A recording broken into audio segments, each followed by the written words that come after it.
pa pushim, Yaman, Astie dhe Xhesur, qëndronin pranë shtëpisë së vjetër ku kishin kaluar fëmijërinë. Ajo shtëpi, dikur plot zera dhe ëndra, tani qëndronte e heshtur, si dëshmimtare e kohrave të vjetra. Rrugicat përreth ishin mbushur me kujtime, të qeshura, lodë dhe ato nete gjata, ku shpresa ishte i vetmi ngushëllim.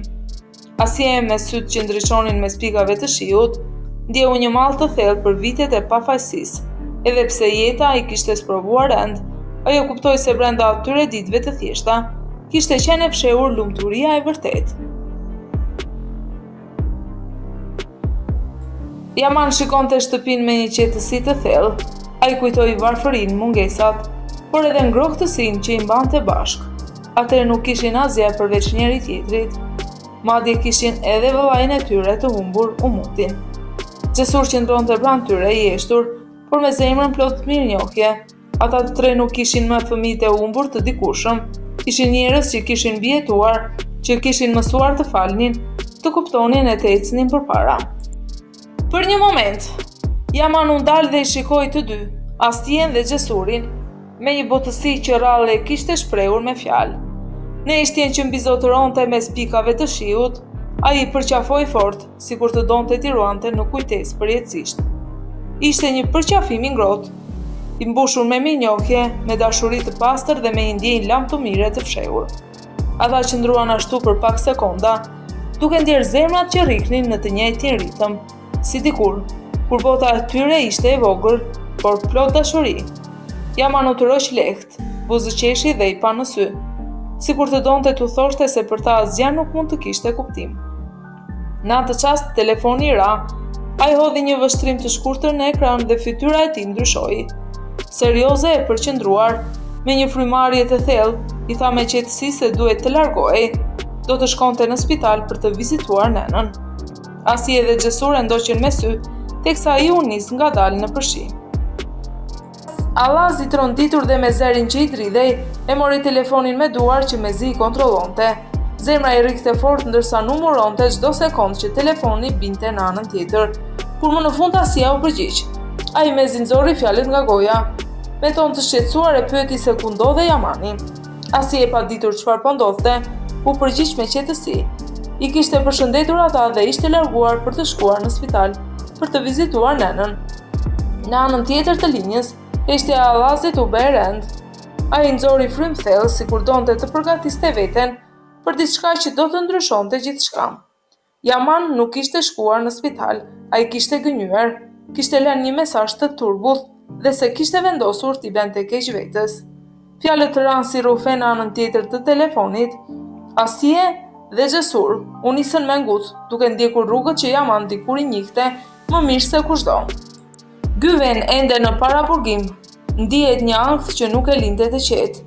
Pas shumë hezitimesh, mori telefonin dhe vendosi të telefononte Seranin, me shpresën se do të gjente ndonjë ndihmë. Pas disa sinjaleve në anën tjetër të linjës, nuk u dëgjua zëri i tij, por i Alevit. Gyven i lodhur dhe i shqetësuar foli me ngut. I kërkoi Alevit të gjente menjëherë Yamanin, sepse kishte frikë se mund t'i bënte diçka vetes. Pastaj me një qetësi të tronditur, ai i tregoi Alevit diçka që askush nuk e dinte plotësisht. Analizat që ishin bërë për të gjetur një donator për zemrën e Neslianit kishin treguar se Yaman, Allazi dhe Serhani kishin pasur përputhje të plot me të. Por Serhan nuk e kishte zbuluar këtë fakt. Ai kishte fshehur rezultatet, duke bërë që Yaman të besonte se vetëm ai mund të shpëtonte nenën me sakrificën e tij. E tronditur nga ajo që sapo kishte dëgjuar, Alevi shkon menjëherë tek Serhani. Me zemërim, ajo nuk priti asnjë shpjegim, e pa drejt në sy dhe i kërkoi llogari. Me zë të prerë pyeti si kishte qenë e mundur që ai kishte lejuar Yamanin të mendonte se vetëm ai mund të shpëtonte nenën e vet, ndërkohë që e dinte se edhe Allaz kishte përputhshmëri. Pse kishte zgjedhur të eshte, pse kishte lejuar që një djalë të rrezikonte jetën, ndërsa djali i tij vërtet qëndronte i sigurt. Serhan u përpoq të fliste, por fjalët i vinin me vështirësi. Fytyra e tij mbante shenja pendese të thella. Ai pranoi se kishte gabuar, kishte vepruar nga frika, jo nga urrëtia. Nuk donte të humbiste përsëri ndonjërin nga djemtë për shkak të vendimeve të tij, siç kishte ndodhur dikur. Kishte menduar se kësaj radhe do t'i mund t'i mbronte të dy, por me përpjekje për të shmangur dhimbjen, e kishte shtyr Yamanin drejt saj. Aleve dëgjoi pa ndërprerë, por sytë e saj u mbushën me zemërim të eshtur. Kur ai mbaroi, ajo foli qartë dhe prerë. Nuk kishte më kohë për justifikime. Nëse donte vërtet t'i shpëtonte djem, duhet të rregullonte këtë gabim. Ajo i kërkoi që të nisej vetë për të gjetur Yamanin, për t'i treguar të vërtetën dhe për ta ndaluar para se të ishte vonë. Yaman përballë tavolinës ku qëndronte, kishte dokumente që kishte vendosur t'i nënshkruante me bindje të plotë. Me dorën që i dridhej lehtë, ai firmosi formularin ku deklaronte se pas vdekjes do t'i dhuronte organet e tij, duke përfshirë edhe zemrën, atë zemër që kishte dashur, vuajtur dhe mbajtur gjallë shpresën për shumë vite. Në atë çast, në sytë e tij nuk kishte frikë, por qetësi. Ishte një vendim i dhimbshëm, por i vetmi që ai besonte se do t'i jepte nënës së tij mundësinë për të jetuar. Pranë dokumenteve, qëndronte një pako me ilaçe. Ai e mori me kujdes, e hapi ngadalë dhe hodhi një vështrim të fundit për rreth dorës. Çdo kujtim, çdo copë zjete, i kaloi përpara syve si një film i eshtur. Pastaj me një frymarrje të thellë i piu të gjitha medikamentet njëra pas tjetrës. Shiu jashtë filloi të binte më fort, sikur qielli vetë po ndante dhimbjen e tij. Pasi piu medikamentet, Yaman mori telefonin dhe i telefonoi Serhanit. Me zë të qeti tha se zemra e tij ishte gati për Neslihanin dhe se organet e tjera dëshironte t'u dhuroheshin atyre që kishin nevojë. Serhani tronditur i kërkon t'i tregonte ku ndodhej dhe të mos bënte ndonjë marrëzi, por Yamani tha se tashmë kishte ardhur koha që të largohej. Para se të mbyllte telefonin, i tregoi vendin ku mund ta gjenin trupin e tij të pajetë.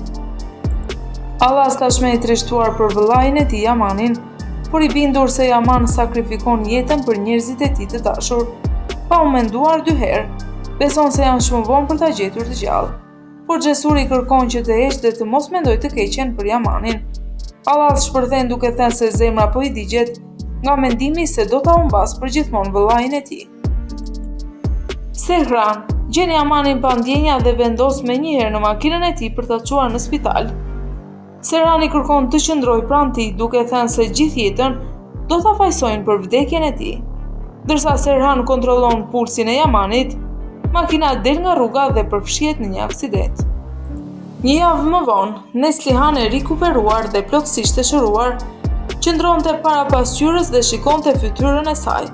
Sytë ju ndalen tek shenja e operacionit, një kujtim i qartë i asaj që kishte kaluar. Ajo e dinte se jetën e saj e kishin shpëtuar dy burra që e deshën pa kushte. Nga njëra anë, Güven që kishte udhëhequr operacionin dhe e kishte shpëtuar fizikisht.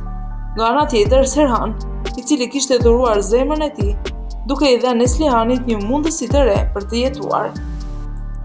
Allas ndjen një tronditje të papritur, ku mendon se Yaman ishte shkaktari që kishte çuar në aksident baban e tij. Por menjëherë ndjeu se e vërteta ishte tjetër. Ai nuk kishte faj dhe jeta kishte dhënë një zgjedhje të qartë. Ai kuptoi se pjesa që e lumturon më së shumti është vëllai i tij Yamani dhe nëna e tij Neslihan. Në një moment të thjeshtë por të ngrohtë, të dy vëllezërit shtrënguan duart me njëri tjetrin, duke ndarë dashurinë dhe lidhjen e fortë familjare. Neslihan, me një buzë qeshje të qetë dhe sytë që ndriçonin nga lumturia, i tregon të gjithëve se ndjej pafundësisht e lumtur, që rreth saj kishte njerëzit që i donte më shumë në jetë. Ajo shtoi se tani mezi po pret që fëmijët e saj të krijojnë familjet e tyre, duke vazhduar rrugën e jetës me dashuri dhe lumturi, ashtu si ajo kishte arritur të përjetonte fal bashkimit të tyre. Gjatë drekës asi e papritma si filluan dhimbjet e lindjes, pa humbur kohë ajo u ngrit dhe u nis menjëherë për në spital, duke ndjerë një përzierje emocionesh, frikë, gëzim dhe pritje për të takuar jetën e re që po vinte në botë. Asie dhe Allazi sollën në jetë dy binjak, një djalë dhe një vajzë. Gëzimi i tyre u bë edhe më i madh kur gjyshet panë nipin dhe mbesën e re, duke shfaqur pa u kursyer lumturinë e tyre të thellë dhe dashurinë për familjen që po vazhdonte të zgjerohej. Në momentet e fundit, seriali lë një ndjesi të qetësisë dhe shpresës. Dashuria, sakrifica dhe bashkimi familjar janë forca që mbajnë gjallë kujtimet dhe jetën, duke treguar se pas çdo sfide ekziston një mundësi për fillime të reja dhe lumturi. Në këtë mënyrë, Yamani mbyllet me një mesazh të qartë. Dashuria dhe familja janë ato që mbeten të pandryshuara, pavarësisht vështirësive dhe humbjeve.